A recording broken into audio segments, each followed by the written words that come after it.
Well, welcome to another edition. We're doing a joint one today of the two podcasts we do for Aussie Home Loans to deal with anyone in Australia. We've got clients in every state and capital, and their areas of expertise include purchasing a property, owner-occupied investment, building a property portfolio, refinancing, first home buyers, equipment loans, car loans, personal loans, debt consolidation, cash out, construction and pre-approvals.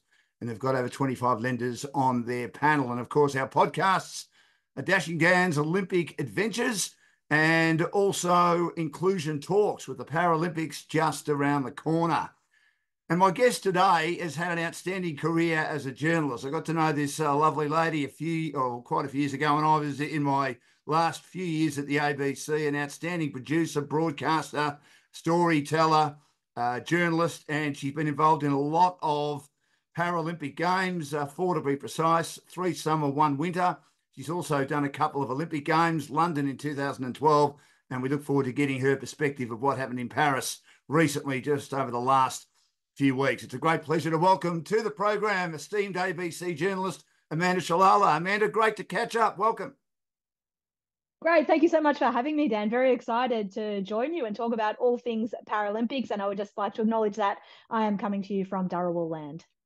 Now, Amanda, we'll start with the Olympics. What was that experience like here in Paris?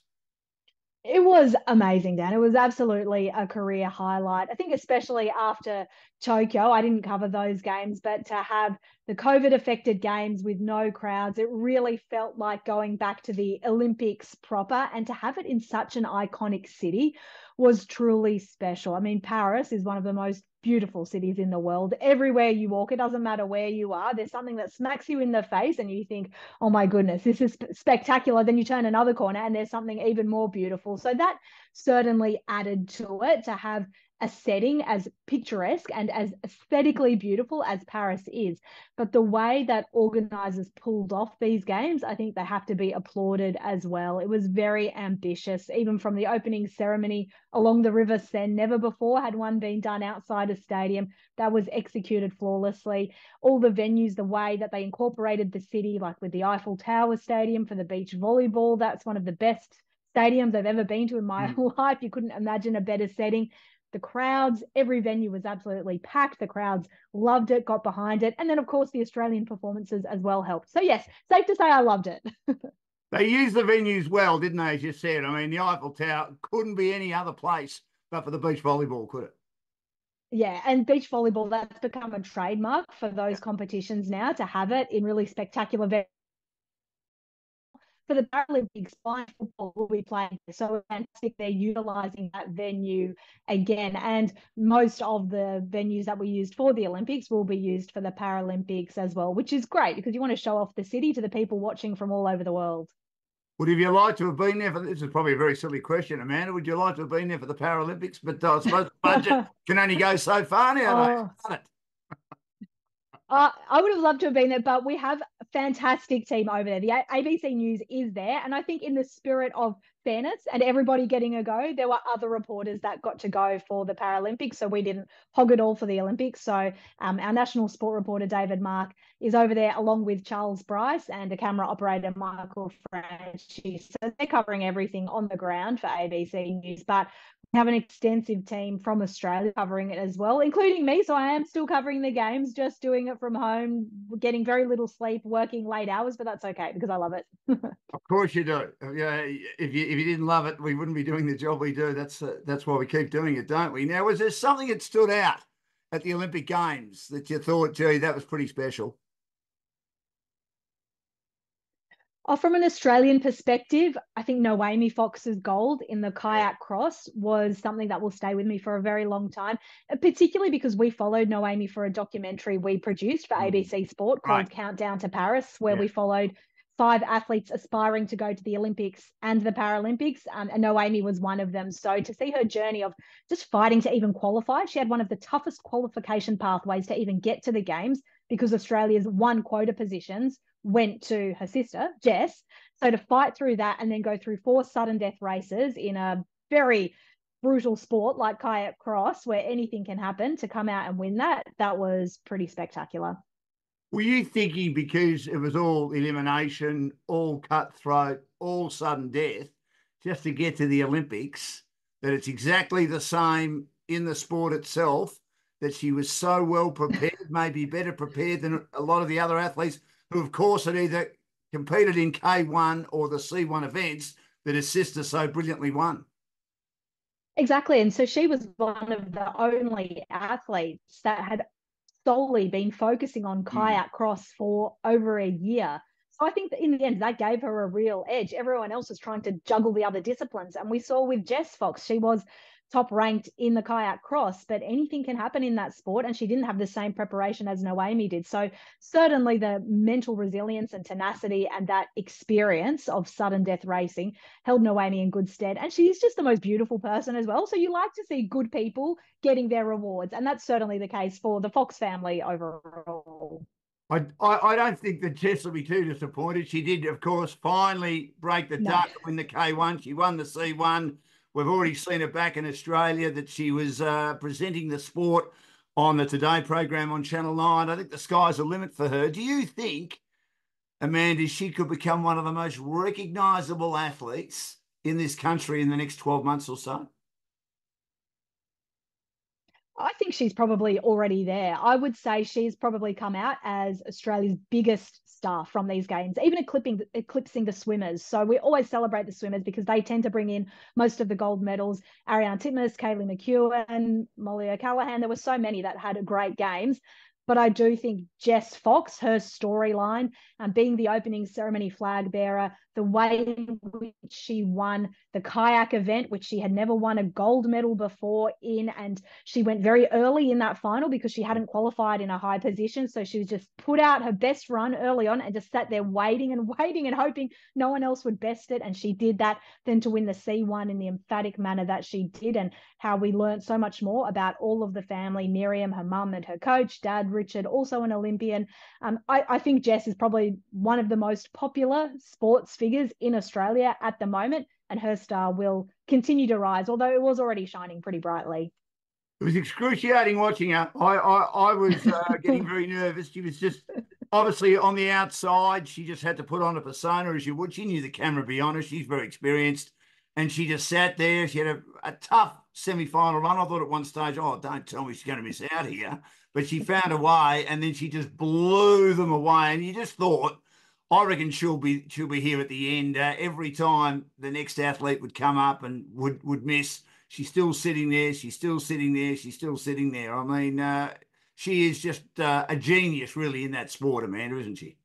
This is what separates elite athletes from the rest of us, because I was there at the venue and I was a complete mess, trying to be very professional as a journalist, but also you get emotionally invested in these athletes. So I'm stressed out, pulling out my hair, and she's there, cool, calm, and collected.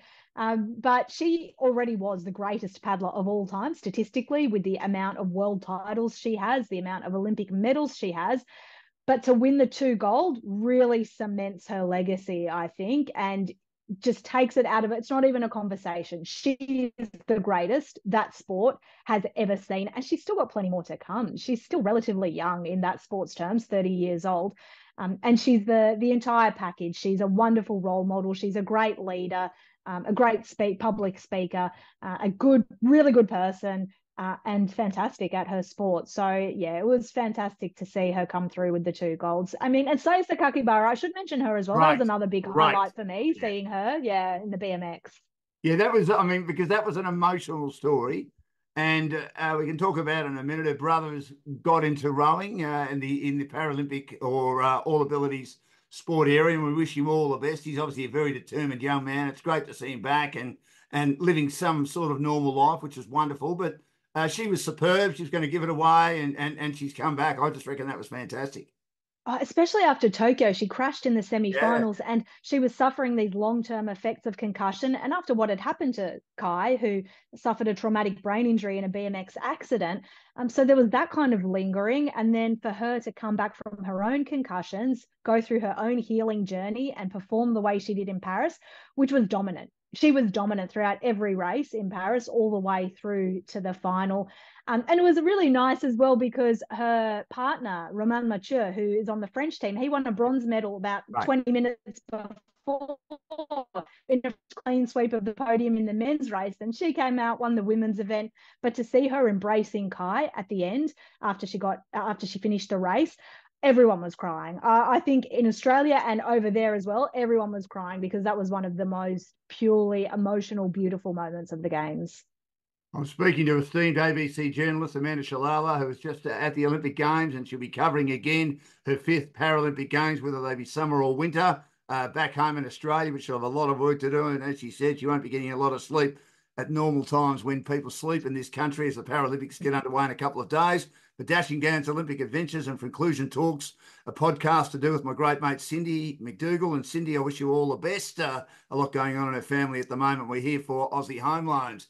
Can I ask you, Amanda, just on the Olympics, because the ABC television did not have the rights and haven't had the rights for a long time, could you, considering ABC radio had some form of rights depending on where you could listen to it in the country, could you use that as a fact you could get access to interviews that non-rights holders could not get access to, or were you predominantly working for ABC television, which meant you basically had to wait? How did that work? Yeah, so the radio rights for ABC Radio came in very late in the piece. I think it was literally only days before the Games began. So our accreditation was sorted out months beforehand through ABC News as non-rights holders. So we're very fortunate because we were still able to go into venues and watch sport, but it just meant we couldn't record anything inside the venues. So we would go in, watch what unfolded, and then head outside. Then outside, we were able to film interviews with fans who were coming out of the venues. There were often family members who were coming out, so we would interview them. And the Australian Olympic Committee would organise for any medalists to be taken to a site where we were allowed to film, so we could interview them as well. So although we didn't have access inside, we still got to experience the Games fully by watching them and still get to soak up all the colour and atmosphere and do all the news gathering that we needed to from a safe distance outside the venues, because of course, as you know, the broadcasters pay mega bucks to get the rights to show the Games. So we have to respect that and report within those boundaries. How did you feel as an ABC staff member that the ABC got the rights to do the Games? Now, I live in Melbourne, so I couldn't listen to it unless it was in the country or you got it on your app. But Adelaide don't have a 3AW affiliated radio station, so they got it in the capital city. Hobart got it in the capital city. Darwin got it in the capital city. And, of course, all the other states that do have Channel 9 affiliated radio stations got it in the country. I believe it went really, really well. So it is good that it was back, wasn't it, in some form with the ABC? Definitely. I mean, the ABC has such a long and storied history with broadcasting sport generally, but particularly the Olympics and the Paralympics. So I think it was important for us to have some sort of presence in whatever markets we could get. And there were still big markets that we were able to broadcast to. It went exceptionally well. It was very well received, high listenership across all those different markets. So I'm really glad that they managed to get that. Unfortunately, it didn't work out for the Paralympics. So that is a shame that ABC doesn't have the radio rights for the Paralympics. But you know, I'm not involved in that. Hopefully for the next ones, it can be sorted out. But at least as a positive, yeah, we managed to have the Olympics. Can I ask you about these documentaries that you did? I mean, I don't think the ABC, I don't think there's anyone that does documentary or storytelling better than the ABC with all the shows that they've got. How proud are you of those documentaries on those Olympians in the lead up to the Games? I mean, they were fantastic. They were special, weren't they? Yeah, incredibly proud. Countdown to Paris was something we worked on for close to a year. And we were very mindful of thinking about who we chose as well and being and having a diverse range of athletes. That's why it was important for us to not just make it about Olympians. We included Paralympians as well. So we had Naomi Fox, Melissa Wu, the diver, five-time Olympian, and Campbell Harrison, who's a new athlete in sport climbing for the Olympians, and Jamison Leeson from boccia and Alistair Donohoe from paracycling for the Paralympians. These athletes were so open and generous and giving with their time to allow us to come in and pop into their lives throughout the course of the past 10 months or so and check in with them and see how they were going and being very honest about their journeys.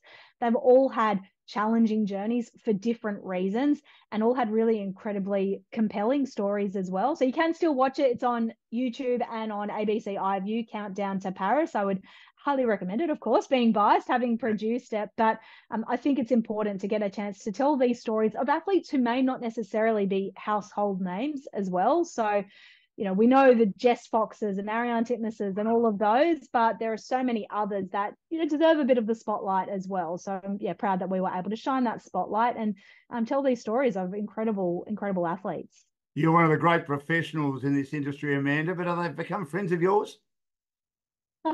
No, don't. You do have to keep that professional relationship. Although, as I said, you get emotionally invested. Like I did see Noemi Fox after her win, and we had a bit of a hug and a Right. bit of, of that.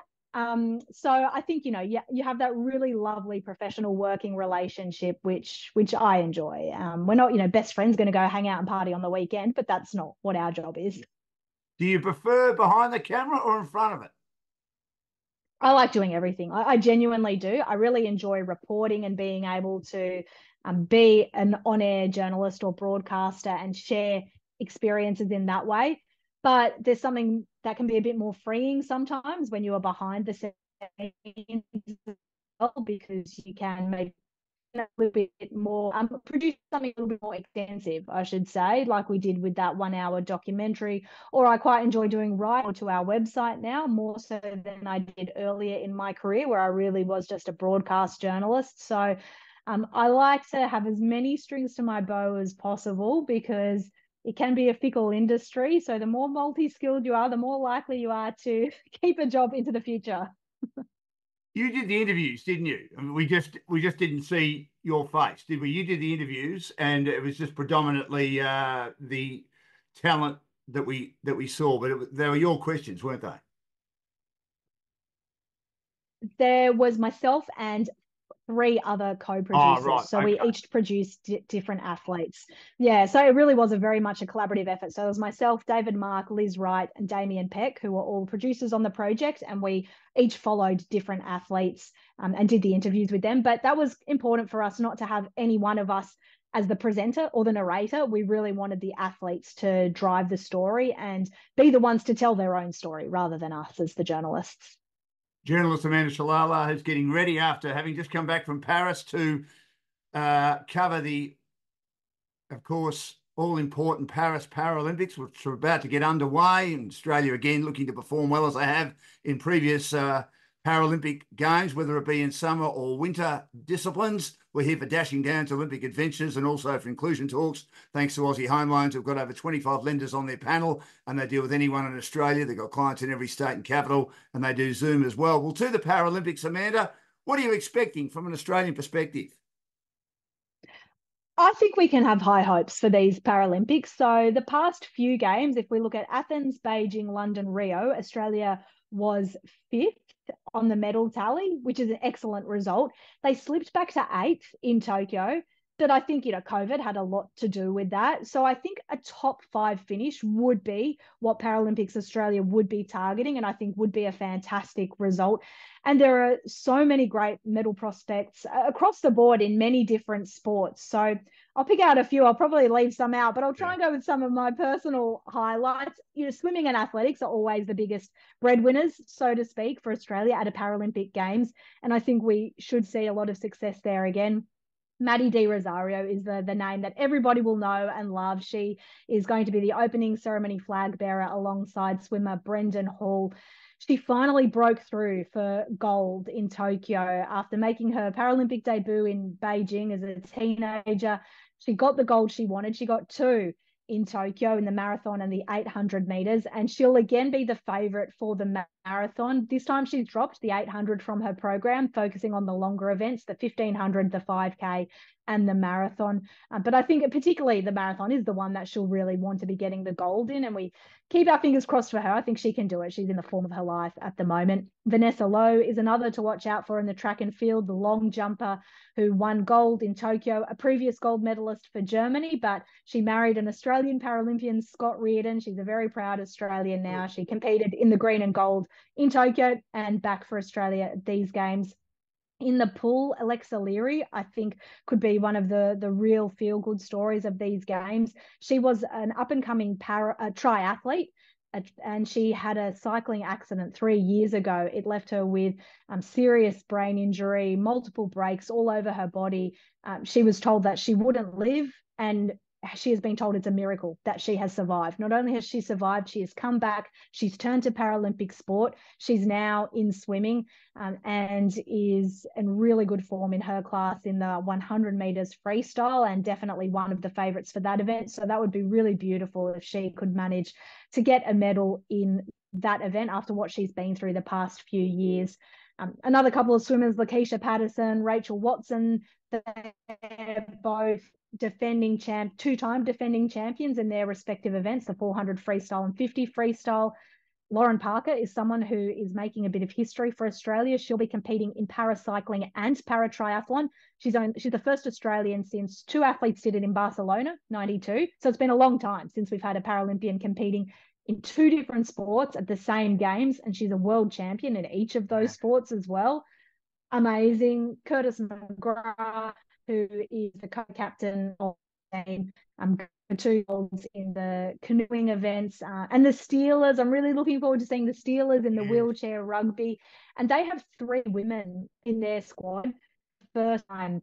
Last time in Tokyo, they had 1 woman, but now they have 3. It is a mixed gender sport, but we rarely see women featuring in wheelchair rugby squads. Paralympics Australia has made this a real focus, and I think that is such a positive to see them actually making an effort to make the mixed gender sport in name a reality, and they are 3 outstanding women in that sport who will contribute greatly. Now, Amanda, there was a documentary on another television station. You've probably seen it on the wheelchair team. It's a brutal sport, that, isn't it? Brutal, brutal. And this team, this time, had to do it the long way to get in, but they found a way, didn't they? Without, and I mean, their coach said it, and Chris Batt, I think one of their star players said it. They weren't that impressive, but again, they found a way. So the fact they found a way, and they've had a lot of matches in the lead up and a lot of elimination matches, they should be well tuned both physically and mentally, shouldn't they? Yeah, they had to go through the last gasp qualification event, which is unusual for them. They're so used to being the favourites and having it all wrapped up nice and early, but they are a team of champions. They have that winning mentality. Even with the fresh blood coming through, they still have the old veterans, Riley Batt, who I can't believe he's still going around. He debuted in Athens. That's 20 years ago, and he's still going, and he could probably still go to LA if he wanted to. He's still one of the best wheelchair rugby players in the world. Chris Bonds, the captain, is another phenomenal athlete. Shay Graham, who's one of the women I mentioned, who is part of the team, she is such an excellent player, brings so much to that team. So I think they're really in a good position to get back onto the podium where they want to be. They always set very high expectations. They'll want the gold. They're not afraid of saying that. It's going to be tough, but I think they can do it. There was a great answer from Riley Batt when they said, "How's your shoulder in training?" He said, "Well, we're being filmed. I won't use the word I would normally use." He said, "It's stuffed. I'm in real trouble, but nothing will stop me from getting there. Nothing." Yeah. He said, "I'm in real trouble, and it's not good and it may never be good again, but I'm going." And that just probably tells you a fair bit about him, doesn't it? But that's the athlete life, though, isn't it? They put everything on the line, and knowing they may suffer long-term consequences later in life, they have a short time span to be an elite athlete, especially Riley, who's been there for such a long time. He grew up in that team. He was just a young teenager when he started. That team means everything to him. So he will give whatever it takes to try and help them get to where they want to be. It is one of the most popular Paralympic sports as well. It's the one I think everyone really tunes into. It has one of the higher profiles. So I think it means a lot to them to be able to represent themselves well and represent Australia well on the Paralympic stage. On one of our podcast, Inclusion Talks, Amanda, and we're also speaking to Amanda Shalala on Inclusion Talks and Dashing Down's Olympic Adventures for Aussie Home Loans. We spoke to Julie Charlton, who you know well, who's done some work with you, shadowing you at the ABC. And she hates the I word, which is inspiration amongst athletes who have disabilities. But to me, they are an inspiration, for want of a better expression. How would you describe these athletes? Is there a word? If it's not inspiration or inspiring, what's the word that makes you sit up and take notice and think these people are special? Yeah. Oh, Julie is wonderful. We were lucky enough to have her with us as an intern with ABC Sport in the lead up to the Commonwealth Games. which Julie competed at and did really well, and now has a flourishing coaching business. So very happy to see them doing fantastic things. In terms of that word inspirational, though, yeah, that is something that we hear a lot from Paralympians. And I guess it depends on the context. They said, we don't want to just be described as extraordinary or inspirational just for existing or just for doing our sport, because that's just something that it's suggesting that expectations were low. That's where I think it can great, because it's suggesting, okay, the bar was set so low that, oh, you're an inspiration just for getting out of bed. And that can be very condescending to them. So describing your achievements, take it on an individual merit. When you see something like, Maddie Di Rosario winning the wheelchair marathon after all that build up and lead up, you just, all the superlatives that we might use for a non-disabled athlete as well, we can come out with, of course, appreciating the extra hurdles that they may have had to face. There are extra barriers for people with disability. Even in Australia, we're very far advanced, but still there are extra barriers for them to be able to get involved with sport. The participation rates of people with disability in sport are much lower than non-disabled people. The numbers are then even lower for women and non-binary people with disability in sport. So I think when thinking about what they've done and what they've achieved, we take it on its merit. We take it with their advice and what they want as well and how they want to be described, but appreciating that what they're doing, most of us could not ever imagine doing. And so I think it is fair and right that we can draw so much from what they achieve and what they do, because quite simply, I don't think you and I could ever dream of doing anything as extraordinary as they do. I'm sure you do a lot of preparation. I've always prided myself on my preparation. I hear you do too. In regard to the categories, how long did it take you to get to understand every single category? Because there are so many of them, aren't there? I think it's very challenging with classifications, and you can't Mm. necessarily be an expert in every single one. So I think you study up on it as much as you can. There are fantastic resources. The internet has really useful on it. We have produced our own guides as well for the ABC. We have one coming out from Henry Hansen, who explains all what the classifications are, what it means, how to decipher it. Andrew McGarry has also done a fantastic one for ABC News. So I think what is important is making an effort to learn about it. No one's expected to memorize, oh, what's an S4 versus an F11, but have a general understanding. Okay, what does the number mean? What does the letter mean? So I know if it's an S, automatically I know that's a swimming event. Or if it's an F, I know that's a field event for track and field. Or a T means track. And the numbers, again, just having a basic understanding. Okay, in swimming, it goes through 1 to 14. 1 means the highest level of impairment. And then when you go up to 10, I think it is 10 means the lowest level of impairment. And then 11 is vision impaired. 14 is intellectually impaired. So it's just those kinds of things, which I think are really helpful to remember. And it's just a basic sign of respect in terms of covering it. We are professionals. We're journalists. We're broadcasters. There's no excuse for us to say, oh, it's too hard, it's too complicated, I can't figure it out. No way. Just as we would do our research for anything, we need to do it for classification, because it is an essential part of the Paralympics. It is something that is through every single sport. We have to know about it, and we have to be able to communicate it in a way that makes sense to our audience as well. So we've got to do the hard work so the audience doesn't have to do the heavy lifting and they can just enjoy the sport. If there's a controversy, Amanda, and obviously you need to be across this, don't you? This is where your knowledge of the categories is important too, where you think, oh, I'm not sure that that person's in the right category. How do you approach that? Oh, I think it depends. If it's just my own personal opinion, I probably would leave it out. But I think we'll be talking to the people involved is really important. Athletes often get reclassified. So that is something that we might have to tackle and try and explain. So, for example, Lakeisha Patterson used to swim as an S8 swimmer. Then she was reclassified as an S9, which meant she was then competing against athletes with a lower level of impairment. And she still managed to win gold in that event. So really, to understand that, I would be talking to Paralympics Australia. Talking to classifiers as well really helps, because they're the ones who are making these determinations, and understanding that classification for many athletes is not always set in stone. So for some, their impairment will never change and they will always be in that classification. But for others with a range of impairments, for example, like cerebral palsy with Lakeisha Patterson. It may change over time. So I think that's where we're coming in. I wouldn't be coming in with an opinion out of the blue. It would be informed knowledge of the situation and trying to explain it in that context. Like, okay, well, we shouldn't be jumping to conclusions because someone who was an S8 is now an S9. Let's understand it in how classification works, and the nature of that person's impairment as well. Does it ever change, or does it change often if an athlete, especially maybe something like at the S8 S9s for cerebral palsy, that like Lakeisha, who's dominating the S8s, they think that, well, there's nothing different with her impairment compared to the last category placement before the previous Paralympics, but she's just too strong in S8. We put her up to S9. Does that not come into it at all?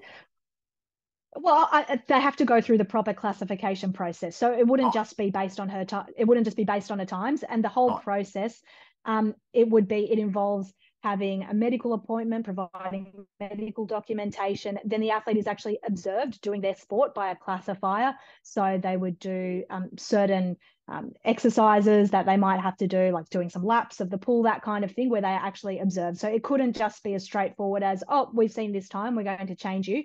They need to go through the entire process. And again, I'd recommend looking at Henry Hansen's article on the ABC News website, which goes into detail around this. And we have a video explaining all of this as well, because it's all the questions people have when it comes to the Paralympics. So we know it's important to explain it in a way that makes sense to a wider audience.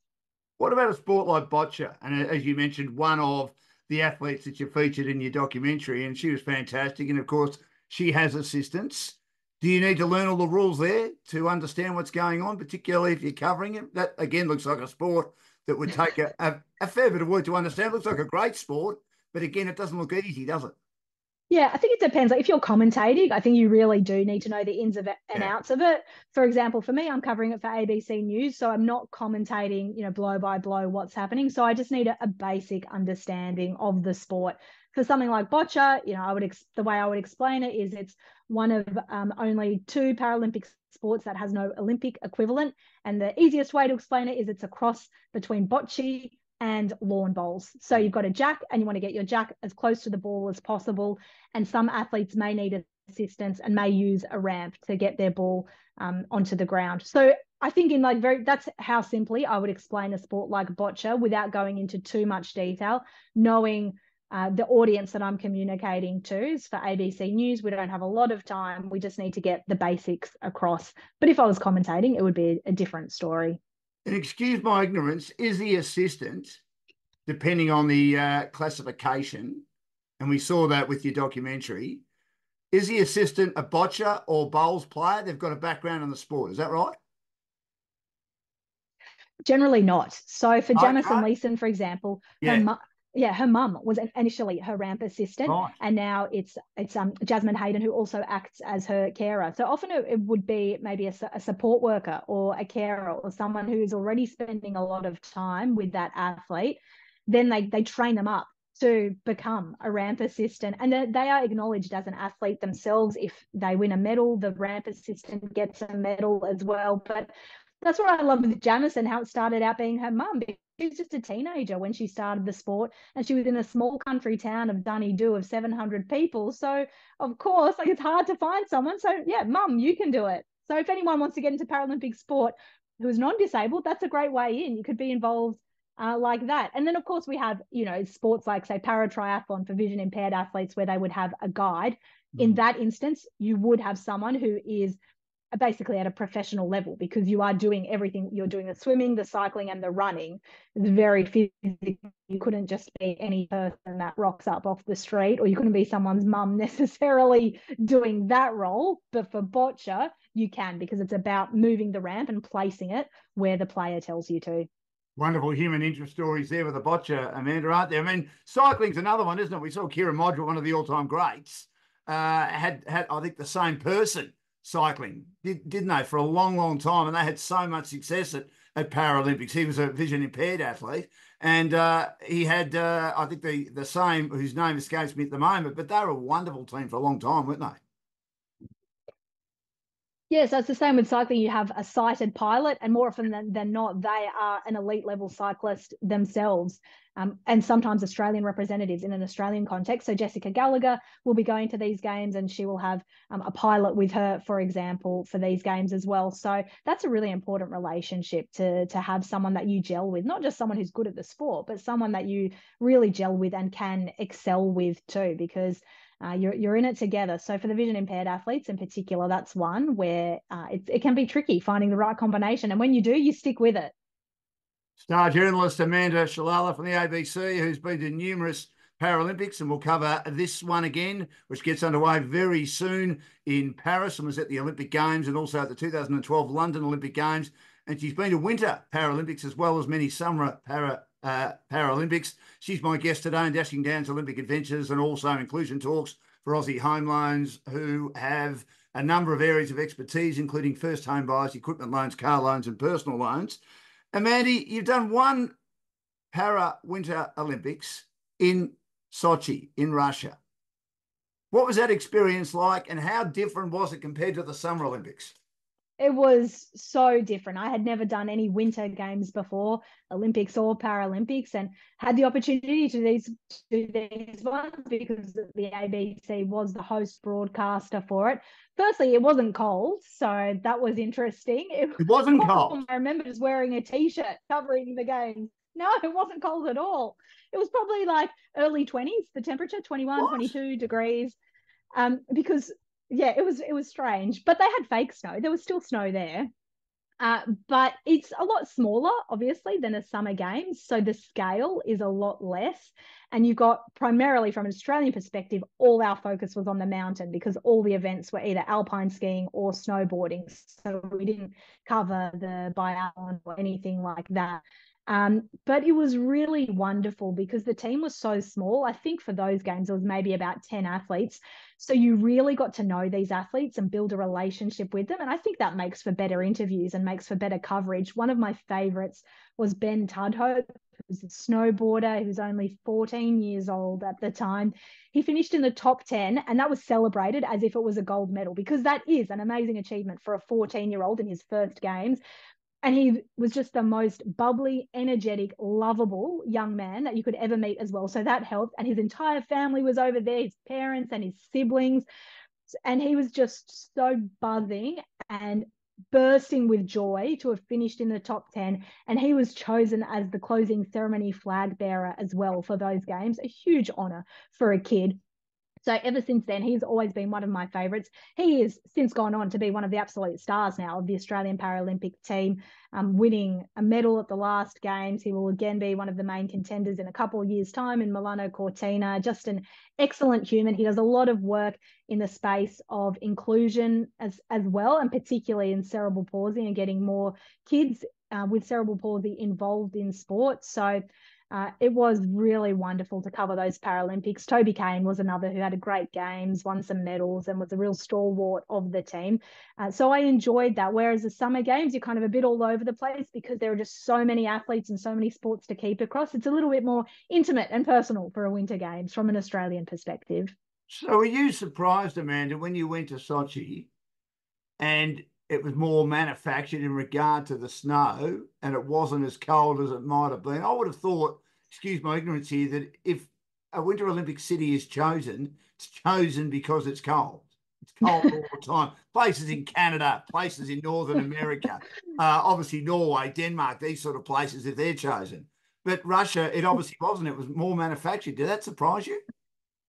Yeah, look, it did get colder. It was only a part of the games. It was kind of warm. And then it did get colder. I did have to bring out the puffer jacket. But the Paralympics were also a couple of weeks after the Olympics. So the Olympics were held in the coldest period of time. And then as we moved into the Paralympics, it was, edging closer,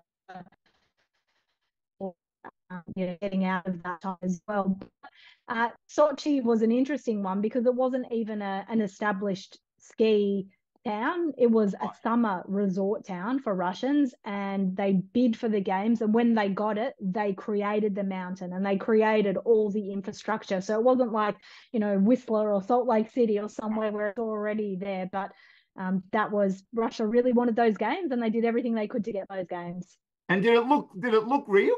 I know you said it was all built and all manufactured, but did it look real? Did you think if you didn't know the background, and obviously you would have done your homework on it, and all the other journalists would have too, but if you didn't know the background, would have you thought it was just like a normal winter city with great ski lifts, great mountains for the snow, etc.?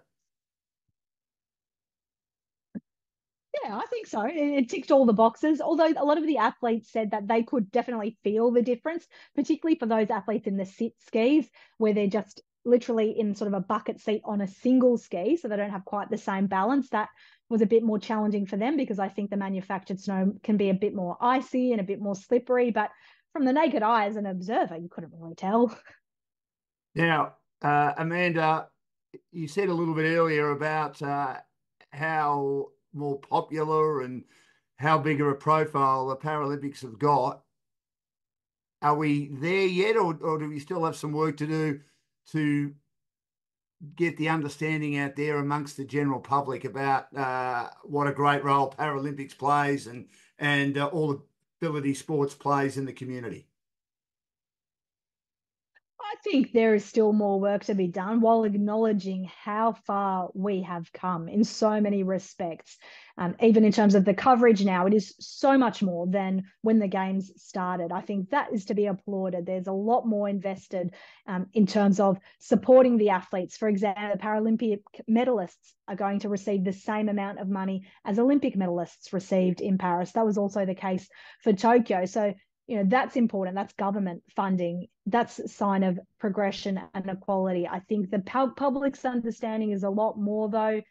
Probably things around language we could get better with. I think some people may still call it the Olympics or call it the Paralympics, so we could improve understanding of that. It's the Paralympics. The way we understand and talk about disability, I think we can have a lot of great conversations around that through a vehicle like the Paralympics. So I think we should do that more as well. And I think we still need a bit more diversity within the Paralympics as well. So acknowledging the great work it's done, they're still not a fully gender equal games. So there are more female athletes competing at these games than did in Tokyo, but it's still not 50-50, whereas for example, at the Olympics, it was a fully gender equal games in terms of the participants.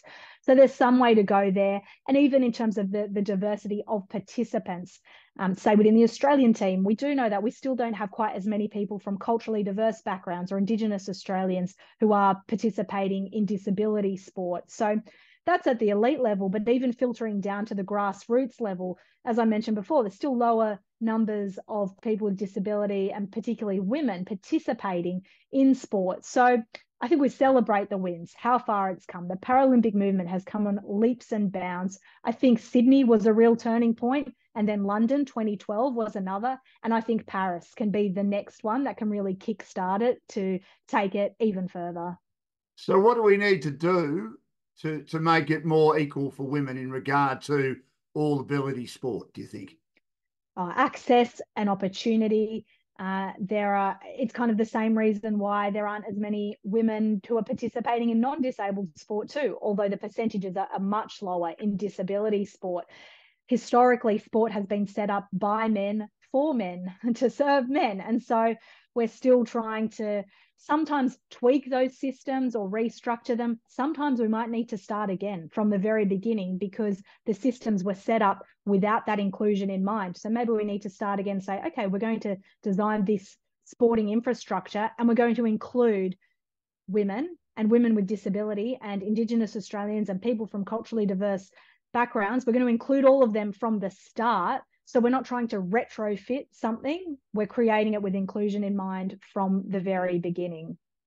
Well-known sports producer, journalist, broadcaster with the ABC, Amanda Shalala, who'll be covering the 2024 Paris Paralympics after being to Paris for the Olympic Games and has done numerous winter and summer Paralympics, is my guest on Dashing Down's Olympic Adventures and also Inclusion Talks podcast for Aussie Home Loans. Amanda, if someone had said to you when you were starting out on your journalism career, which I think was around 15, 16 years ago, that you would have achieved what you've achieved, you travelled where you've travelled, you've done the interviews you've done, you put together some of the best television documentary programs on sport that you've managed to achieve over the years, what would have you said to them?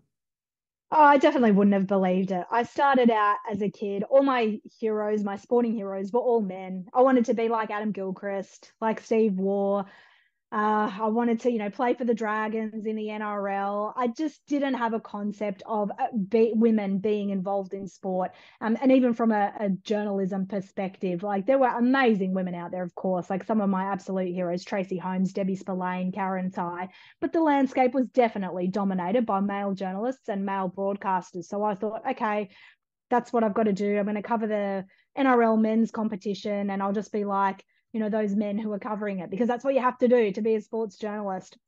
So I was very, very grateful to start my career at the ABC when I finished university because that changed everything for me. I saw, wow, this is a place where they value inclusion and diversity. They value telling stories of all Australians, not just men who happen to play sport, and platforming and championing people from diverse backgrounds to tell those stories too. So I feel so privileged that I've had this career and that I started at a time when the ABC had the rights to the Paralympics. So my first Paralympics were Beijing 2008, which was soon after I had completed my initial traineeship with the ABC.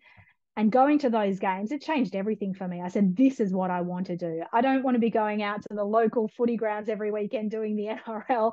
I want to be covering these stories because these people, they're beyond being amazing athletes. They are fantastic people, and we need to hear these stories. We need to champion these stories more. So it was from then on, I really decided my focus is going to be particularly Paralympic sport and more broadly sport for people with a disability and women's sport and diversity in sport. And that's what I've built my career on, which is not what I would have thought when I wanted to be like Adam Gilchrist as a kid, but I'm very grateful because it's taken me to all corners of the world, met some of the most brilliant, extraordinary people I could ever have met, and have been very privileged to be able to share some of their stories. Well, you mentioned a great friend of mine, an ex-colleague of mine who was a wonderful person for Paralympic sports, and she used to host the ABC coverage, and the great Karen Ty. How much, I'll use the I word, how much of an inspiration and a mentor has she been to you, Amanda? We can use it when it comes to Karen. She Yeah, we definitely can. is an inspiration. Oh, she's a Yeah, beauty.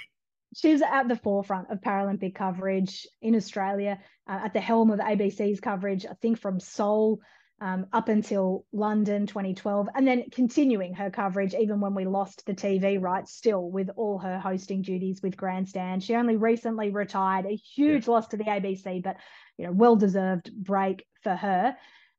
She is the epitome of a true professional. That's what I've learned from her is, preparation, professionalism, passion as well. The passion that she has absolutely shines through. And just the real genuine care and love that she has for the athletes and for the sport. None of it is fake or manufactured. It just emanates from every part of her. And she's so knowledgeable as well, and always willing to learn, always willing to lift others up. And that's what I was very grateful for, is just this young upstart starting my career when I worked with her in Beijing 2008. Just took me under her wing, Yeah. was happy to share everything with me, Brilliant. and lift me up and wanted me to go forth and succeed. So she is absolutely just the best. I can't say enough good things about Karen. I love her. Do you have a highlight in your career so far, or is that still in front of you, Amanda? Oh, I mean, I hope there's many more to come, but I definitely can pick out a few. I mean, being part of a host broadcast team for a Paralympic Games, as we were for Beijing, London, and Sochi, but particularly those summer games because they were on such a grand scale, that is something quite special when you're there right on the sideline. So, for example, London, I was doing the track and field. So I'm right on the finish line, just eyeing it off, Wow. seeing these athletes cross the line. And I would be the first person that they spoke to after whether they achieved their dreams or whether they had the result they didn't want. It wasn't their coach or their parents or their loved ones that they spoke to first. It was me. And I took that as a heavy responsibility. But it was incredible. One of my favorite memories from London was Simon Patmore, who was, I think it was 100 meters. And he lunged across the line. He fell across the line. And I think he tore his hamstring in the process. So he was in pain, but it was a photo finish. This wasn't for gold or silver. This was a photo finish for bronze.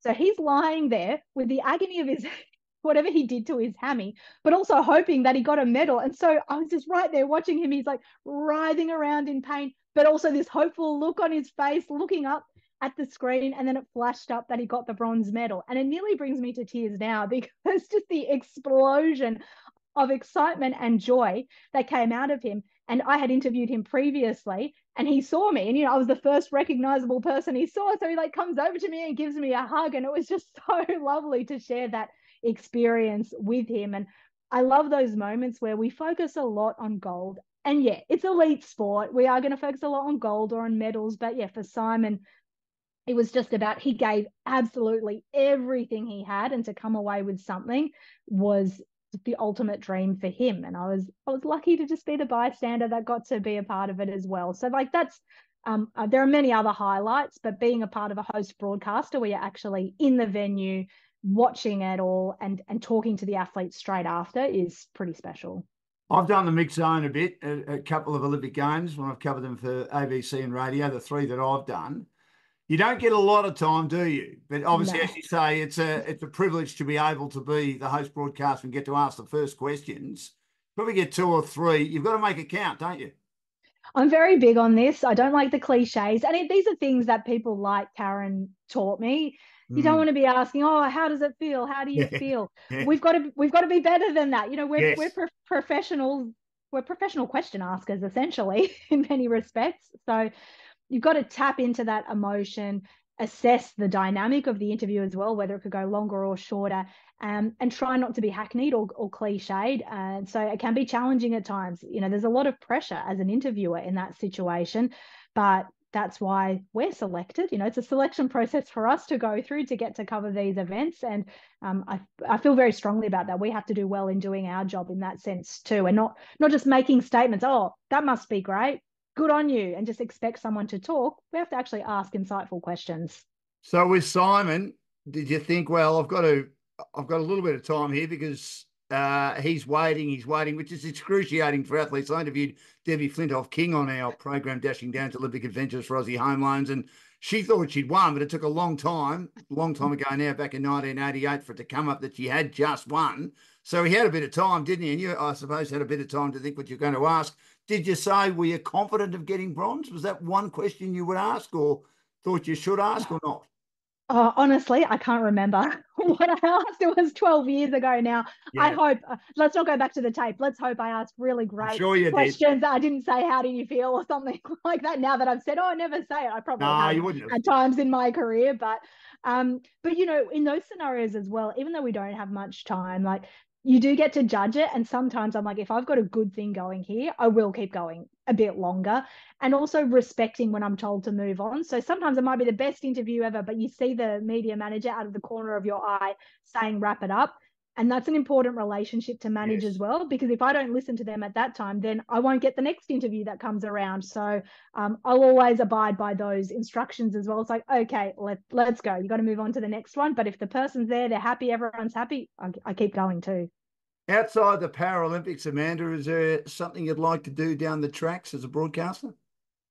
Oh, I think I'd just love to cover major events. So a real highlight for me outside of the Olympics and Paralympics last year was covering the FIFA Women's World Cup at Yeah. home in Australia and New Zealand. So I would love to cover an overseas FIFA Women's World Cup, because that's just different. I mean, covering one at home, I don't think anything could match that, particularly the way the Matildas went. But it's the biggest standalone women's sporting event in the world. So it would be quite something to experience that in a different country, because it's quite exciting as a journalist when you get to go to another country and cover a major sporting event. So I think that would be one for me. And I really would love to do LA. I would love to do both games, the Paralympics and the Olympics. So I'm always looking at what's the next major event that I can do and try and tick it off the list. You'd love to do Brisbane too, wouldn't you?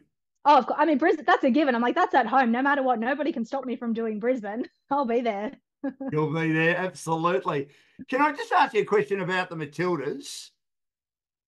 Have they not coped with the adulation they received after a magnificent performance where the whole nation was behind them? They stopped what they were doing. It was even in the middle of AFL and NRL seasons. As you know, they're king in this country in winter, depending on which part of Australia you're from. But they were magnificent. in getting as far as a semi-final. But to me, I'm not sure that they've sort of coped with the adulation since in regard to their on-field performances. You covered it. What do you think? I think in terms of the Olympics in particular, it was definitely an underperformance. It was disappointing to see the nature of the loss to Germany. They won against Zambia, but to have a 5-4 scoreline and to leave it to the last minute, that was not good. And then the loss to the US. I think there were a number of factors. I mean, having Sam Kerr missing, the best player in the world, the best player that the Matildas have probably ever seen, that certainly didn't help. And they showed that they didn't necessarily recover from that. Tony Gustafsson did some wonderful things while in charge of the team, but I think that Olympics showed that his time was definitely up. Tactically, perhaps things didn't go quite to plan. The depth that he tried to build in that team perhaps wasn't quite executed to the degree that we would have liked to have seen. And just the lack of killer instinct in front of goal has been something which even hurt them during the World Cup. So I think I would be interested to see the development of Mary Fowler from here. I think she should be the foundation upon which the team is built, and really having to bring that next generation through, because Kerr's not going to be around that much longer. There's a whole older guard, shall we say, that are going to be on their way out very soon, the likes of, Caitlin Ford, Tamika Yallop, Katrina Gorry. So I don't know whether it was the adulation necessarily or the aftermath of the World Cup. Perhaps there was a bit of a World Cup hangover, but I think it's a combination of key injuries, maybe not quite the depth that we would have liked, and maybe some tactical missteps that resulted in what we saw in Paris. And so hopefully that can be a turning point for them to regroup and get back on the right track for the next World Cup and then the next Olympics. So you're confident this was just an aberration and women's football in this country will continue to develop on the back of a successful World Cup campaign in this country last year? As long as it is continued to be invested in, and that's important because the A-League women's competition still needs more. There are still clubs that do not have adequate resources invested in them. That's where the talent pool is going to come from. We now know they're going to go overseas. They will go play in Europe or the US, just as the men do, and that's fine. But the A-League women still needs to be that very fertile breeding ground. So is it currently set up for success to do that well into the future? I think it probably needs a bit more investment than it currently has, to ensure that the progress doesn't stagnate here. It must continue to flourish. So yes, I believe it can, with the caveat that we need to ensure we are giving our grassroots level players and our national competition the best chance to succeed. Amanda, in closing, I'll get you to put your head on the chopping block in a nice way, of course. How many gold can Australia win at the Paralympics? Well, I said, look, I think a top 5 finish is feasible for the Australians. So off the top of my head, I can't remember how many gold we won in Tokyo, but say in the realms of like 30, 35 gold, maybe something like that. Remembering there are a lot more events in the Paralympics than the Olympics. So that's why we're dealing with a lot more medals. But maybe let's say about 30 gold will be my hope. And my overall hope is a top 5 finish.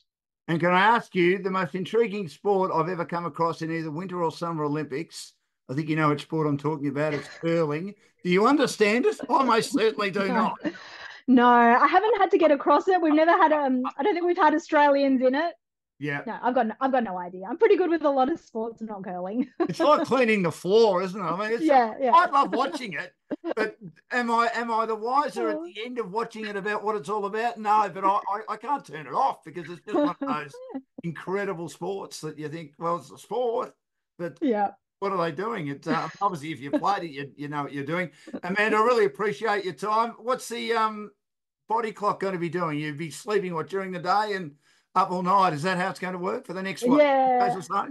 Yeah, I'm going to be doing a night shift. So not overnight, but sort of late night shifts. So I'll be working across ABC, TV, radio, and online, providing coverage for all those platforms.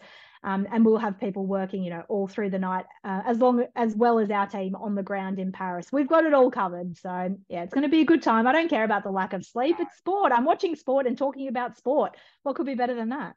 Not a bad way to earn a living, Amanda, is it? It's the best job in the world. Amanda Shalala, I really appreciate your time. Congratulations on what you've achieved so far. When I say enjoy, you'll be working very, very hard, but you do a great job as usual. Really love what you do. You do a great job, and I look forward to watching closely and listening closely to all your reports at the Paralympics of 2024 in Paris. Thanks so much for joining us on Dashing Down's Olympic Adventures, and also Inclusion Talks for Aussie Home Loan to deal with anyone in Australia. They've got clients in every state and capital city. Go well, and we hope to speak again soon. Thanks, Amanda. Pleasure. Thanks so much, Dan.